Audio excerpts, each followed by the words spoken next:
ব্যাপারে আল্লাহ নবীজিকে যখন প্রশ্ন করেছেন, ইয়া রাসূলুল্লাহ মাতা সাআ, কিয়ামত কখন হবে? আল্লাহ নবীজি বলে, মা আদাত্তা লাহা। ও সাহাবী, কি প্রস্তুত করেছো কিয়ামতের জন্য? কিয়ামতের খবর নাও। সাহাবী বলে, মা আদাত্তু লাহা, আমি কিছুই করতে পারি নাই।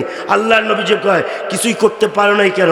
অন্য রিওয়ায়াতে আসছে, তিনি বলেছেন, নামাজ পড়েছি, কবুল হয়েছে কিনা জানি না, রোজা রেখেছি, কবুল হয়েছে কিনা জানি না, আরো ইবাদত করেছি, কবুল হয়েছে কিনা জানি না। ইয়া রাসূলুল্লাহ, একটা বিষয় জানি, ইন্নী আহবাবতুকা, নিশ্চয় আমি আপনার রাসূলকে ভালোবাসি, আমি আপনার রাসূলকে ভালোবাসি।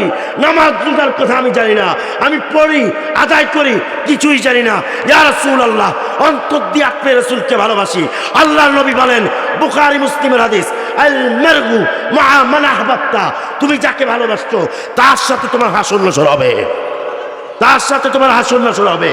অতএব এটাই হচ্ছে ইমানের মানদণ্ড, এটাই হচ্ছে জান্নাতের গ্যারান্টি, এটা হচ্ছে জাহান্নাম থেকে বাঁচার গ্যারান্টি। আর পৃথিবীর মধ্যে কোনো গ্যারান্টি নেই। নবীর মুহাব্বতই হচ্ছে একমাত্র জান্নাতের গ্যারান্টি, জাহান্নাম থেকে বাঁচার গ্যারান্টি। ঠিক কিনা বলো?